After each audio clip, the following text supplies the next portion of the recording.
சிறுநீரக பாதிப்புகள் வந்ததுக்கப்புறம் அதை குணப்படுத்துறது அப்படிங்கிறது அவ்வளோ சுலபம் கிடையாது. ஆனால் அந்த பாதிப்புகள் வராமல் தடுக்கிறதுக்கு நிறையா சுலபமான வழிகள் இருக்குது.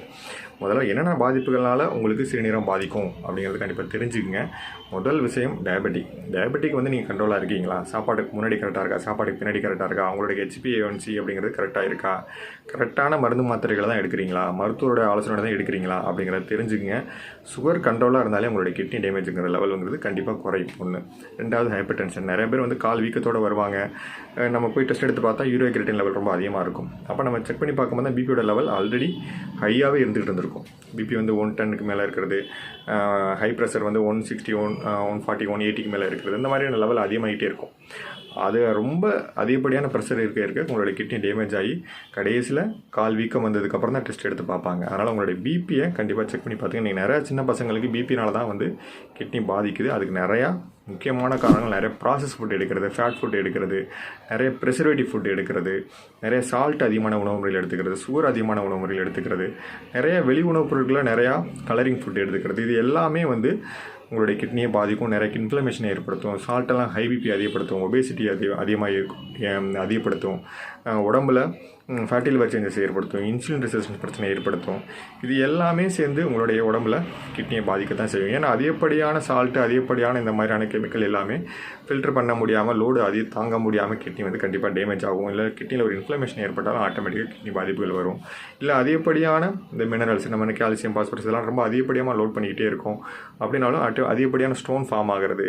அந்த ஸ்டோன் வந்து கிட்னியோடைய அதிகப்படியான பாதிப்புகளை ஏற்படுத்துறது, நீரை வெளியேற்ற முடியாமல் தன்மை ஏற்படுத்துறது, டியூபில் அடைக்கிறதுனால நீர் சுத்தமாக வெளியேற்ற முடியாமல் கிட்னி வீக்கம் கொடுக்குறது. இதனாலையும் வந்து உங்களோட யூரியா கிரிட்டின் லெவல் அதிகமாகி உங்களுக்கு கிட்னி டேமேஜ் வரதுக்கான வாய்ப்புகள் அதிகம். அதே மாதிரி நிறைய அதிகப்படியான ப்ரோட்டீன் ஃபுட் நிறைய பேர் இன்றைக்கி பார்க்குறாங்க. நிறைய பேர் என்ன பண்ணுறாங்க, வெயிட்டை குறைக்கிறதுக்குன்னு சொல்லிட்டு ப்ரோட்டீன் அதிகமான உணவு முறையில் எடுக்கிறாங்க. கார்போஹைட்ரேட்டை வந்து குறைச்சிறது, மினரல்ஸை குறைச்சிறது, விட்டமின்ஸை குறைச்சிட்டு வெறும் ப்ரோட்டீன் ஃபுட் மட்டுமே எடுக்கிறாங்க. அதனால் கிட்னி டேமேஜ் ஆனவங்களும் நிறைய பேர் உண்டு. ஏன்னா அந்த கிட்னி இப்போ அதிகப்படியான ப்ரோட்டீன் எடுக்கும்போது அது உடஞ்சி ஆட்டோமேட்டிக்காக யூரியா கிரிட்டின் லெவல் அதிகமாகும். அதை ஃபில்டர் பண்ண முடியாமல் கிட்னி டேமேஜ் ஆகிறதுக்கான சான்சஸ் நிறையா இருக்குது. அதனால் ப்ரோட்டீன்கிறது ஒரு அளவு தான். ப்ரோட்டீன் நம்ம உடம்புக்கு ரொம்ப இம்பார்ட்டன்ட். ஆனால் ஒரு சமச்சீரான உணவு முறைகள் அப்படிங்கிறது ரொம்ப ரொம்ப அவசியம். நம்ம உணவு முறையில் கண்டிப்பாக கார்போஹைட்ரேட் இருக்கணும், ப்ரோட்டீன் இருக்கணும், மினரல்ஸ் இருக்கணும், விட்டமின்ஸ் இருக்கணும். நமக்கு நிறையா தண்ணி அந்த அளவுக்கு ஈக்குவலாக நம்ம குடிச்சுக்கணும். தண்ணியோட அளவில் நம்ம குறைச்சிக்கிட்டே இருந்தாலும் கண்டிப்பாக கிட்னி பாதிக்கும். நிறைய பேர் தண்ணி அதிகமாக ஒழுங்காக குடிக்கிறது இல்லை. அதுவும் இல்லாமல் தண்ணியில் இன்னொரு முக்கியமான விஷயங்களை தெரிஞ்சுக்கணும். நம்ம தண்ணி, நீங்கள் குடிக்கிற தண்ணி சரியான தண்ணி தானா, அதனோட டிடிஎஸ் வேல்யூங்கிறது கண்டிப்பாக தெரிஞ்சுக்கணும். அதோட டிடிஎஸ் வேல்யூ அப்படிங்கிறது டோட்டல் டிசால்வ்டு சாலிட். அதாவது நம்ம அந்த தண்ணியில் வந்து அதிகப்படியான சால்ட் இருக்கா, இல்லை நிறைய கெமிக்கல் இருக்கா, இல்லை மினரல்ஸ் இருக்கா, இல்லை நிறையா வந்து உரம் சம்மந்தமான விஷயங்கள் இருக்கா அப்படிங்கிறத தெரிஞ்சுக்கிட்டு குடிங்க. ஏன் அப்படின்னா இதையும் வந்து கிட்னி வந்து ஃபில்டர் பண்ண முடியாமல் கிட்னியை டேமேஜ் பண்ணிடும். அதனால தான் நம்ம வந்து டிடிஎஸ் வேல்யூ வந்து 300க்குள்ளே இருந்தால் எடுங்க. இல்லை 300க்கு மேலே அதிகமாக இருந்ததுன்னா கண்டிப்பாக அதை வந்து அந்த மாதிரியான தண்ணிகளை அவாய்ட் பண்ணுங்கள். ஏன்னா அதுவும் வந்து உங்களுடைய கிட்னிகளை பாதிக்கும். இது எல்லாமே ரொம்ப ரொம்ப முக்கியமான ஒரு விஷயம். இன்னொரு முக்கியமான விஷயம், மருத்துவர் ஆலோசனையின்றி நிறையா வழிமாத்திரைகள் எடுத்துக்கிறது. வழிமாத்திரைகள் மட்டும் இல்லை, மருத்துவர் ஆலோசனையின்றி எந்த மருந்துகள் எடுத்தாலுமே அது உங்கள் கிட்னியை டேமேஜ் பண்ண தான் செய்யும். அது என்னன்னே தெரியாமல், எதுக்கு எடுக்கணுமே தெரியாமல் எடுத்துக்கிறது. அந்த நோய் என்ன நோயின்னு தெரிஞ்சுக்காமல் எடுத்துக்கிறது. நிறைய பேரும் வலிக்கு என்ன ரீசனே தெரியாமல் வழி மாத்திரைகளை மட்டுமே எடுத்துக்கிட்டு இருப்பாங்க.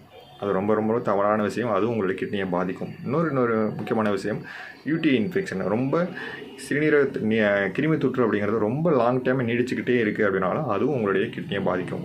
அதனால் தயவு செஞ்சு இந்த பாதிப்புகளை எப்படி அவாய்ட் பண்ணுறதுன்னு நீங்கள் தெரிஞ்சுக்கிட்டீங்கனாவே உங்களுடைய கிட்னி நீங்கள் பாதுகாத்துக்கலாம். அதில் சில பேர் வந்து ஹோமியோபதி மெடிசன்ஸ் எடுத்தாவே கிட்னி ஃபெயிலியர் வரும் அப்படிங்கிற மாதிரி சொல்லுவாங்க. ஹோமியோபதி மெடிசன்ஸ் எப்படி ப்ரிப்பேர் பண்ணுறாங்க அப்படிங்கிறது அவங்களுக்கு தெரியாது. அது தெரியாததுனால அவங்க ஆட்டோமேட்டிக்காக அந்த மாதிரியான பொருளில் அவுத்து விட்டுக்கிட்டே இருக்காங்க. அது ரொம்ப தவறான விஷயம். கிட்னியை ரொம்ப அருமையாக பாதுகாக்கிற விஷயத்தில் ஹோமியோபதி மெடிசன்ஸ் மிகப்பெரிய ஒரு ஹெல்ப் பண்ணுது. நிறைய கிட்னி பாதிப்புகளே ஹோமியோபதி மெடிசன்ஸ் குணப்படுத்திக்கிட்டு இருக்கு. அப்படிங்கிறப்ப அது எப்படி இந்த கிட்னியை வந்து ஃபெயிலியர் ஏற்படுத்தும்? அது சில அறியாதவர்கள் செய்யக்கூடிய தவறுகள். அந்த பொருளெல்லாம் ஒதுக்கி வச்சுட்டு ஹோமியோபதி மெடிசன்ஸை நிறையா ஆரம்பகட்ட கிட்னி பாதிப்புகளாக இருக்கட்டும், ஸ்டோன் பிரச்சனையாக இருக்கட்டும், இல்லை யூடி இன்ஃபெக்ஷனாக இருக்கட்டும், எல்லாத்துக்குமே ஹோமியோபதி மெடிசன்ஸை பயன்படுத்திக்கிங்க.